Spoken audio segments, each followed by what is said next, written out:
নমস্কার। কেরল রাজ্য বিষয়ে আরেকটি ঘটনা উল্লেখ করবার লোভ আমি সম্বরণ করতে পারছি না। তার পূর্বে একটি বলে রাখি, সুন্দরবনের একটি হোটেলে 50 জন শিক্ষক শিক্ষিকা গিয়েছিল বেড়াতে।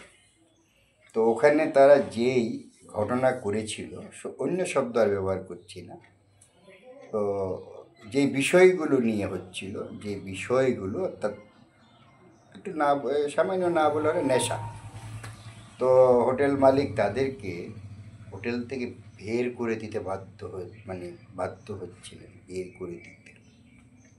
এর বেশি আর বলবো না। আমি কেরল বিষয়টাই বলি। কেরলে আসতে প্রায় 10-11 বৎসর হবে। তখন এত সামাজিক মাধ্যমের দাপাদাপি ছিল না। তো শিক্ষক দিবস পালন করব, সাথে সাথে আমার ছেলে মেয়েদের যে গৃহ শিক্ষক তাদেরকে একটি সম্বর্ধনা দেব, এবং সেই সম্বর্ধনা এমনভাবে দিয়েছিলাম, অনেকটা নজির সৃষ্টি করেছিলাম, একদম ব্যান্ড বাদ্য এনে। যাই হোক, সেদিকে যাচ্ছি না, আমি চলে যাচ্ছি সেই কেরলের ঘটনা। সেই শিক্ষক দিবসের প্রাক্কালেই তখন এমন একটি খবর, তখন আবারও বলছি, সামাজিক যোগাযোগ মাধ্যম থাকলেও সেইভাবে ছিল না। এত ধনী দরিদ্রের হাতে স্মার্টফোন বা অ্যান্ড্রয়েড এইসব ফোন ঘোরাঘুরি করতো না, আমার কাছেই ছিল না, আমি অন্যের কথা বল। এবার সংবাদপত্র পড়া আমার এটা একদম শিশু বয়স থেকে অভ্যাস। সংবাদপত্রের শিরোনাম হয়ে গেছিল সেই ওই শিক্ষক দিবসের কয়েকদিন পূর্বের ঘটনা বলছি। কি শিরোনাম হলো? কেরলের এক বালিকা বিদ্যালয়, 7ম শ্রেণীর ছাত্রীর ব্যাগ থেকে 50 টাকা কেউ চুরি করেছে। আচ্ছা, এটা চুরি না বলাই ভালো, কারণ যেহেতু তারা সব শিশু, তখন 7ম শ্রেণী মানে শিশু বা কিশোরী।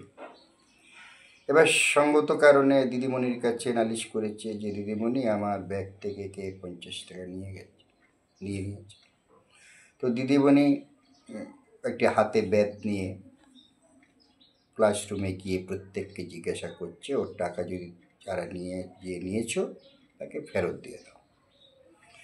কিন্তু কেউ রাজি হলো না। 7ম শ্রেণীর ছাত্রীদের মধ্যে কেউ রাজি বা স্বীকার করেনি যে আমি নিয়েছি। অনেকবার বলার পরেও যখন কেউ স্বীকার করলো না, তখন তিনি সেই ব্যাট দিয়ে নিজের শরীরে ব্যত্রাঘাত করতে শুরু করলেন, নিজের শরীরে। ছাত্রীরা কিংকর্তব্য বিমূঢ় হয়ে গেল, কাঁদতে শুরু করলো, কি ব্যাপার, দিদিমণি ব্যাট দিয়ে নিজেকেই মারছেন। তখন গিয়ে দিদিমণি সব সামনে চলে গেল, ছাত্রীরা আটকাচ্ছেন। তখন তাদেরকে দিদিমণি বললেন, তোমাদের আমি সঠিক শিক্ষা দিতে পারিনি, তাই আমি একজন অপরাধী নিজেকে আমি ব্যত্রাঘাত করছি। ভাবা যায়, রাজ্যটি কেরল, সেই দেশে মানুষ নিরক্ষর থাকবে কেন? দারিদ্রতা থেকে মুক্ত হবে না কেন? একটু ভাবুন, চিন্তা করুন। ভালো লাগলে আমার ভিডিওগুলোকে একটু শেয়ার করুন, একটু সাবস্ক্রাইব করবেন। আমি এমন আমার সামাজিক কর্মের বহু অধ্যায় আমি তুলে ধরবো, ধীরে ধীরে আস্তে আস্তে তুলে ধরবো।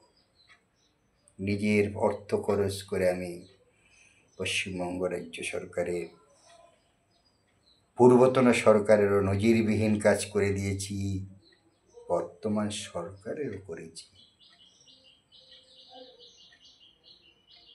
একটু অসুবিধায় আছি, তাই আপনাদের বলবো, আমি অনেক ঘটনা তুলে তুলে ধরছি। আমি এসআইয়ের বিষয়ে অনেকগুলো মুভমেন্ট করছি। আপনারা সাবস্ক্রাইব করুন, শেয়ার করুন।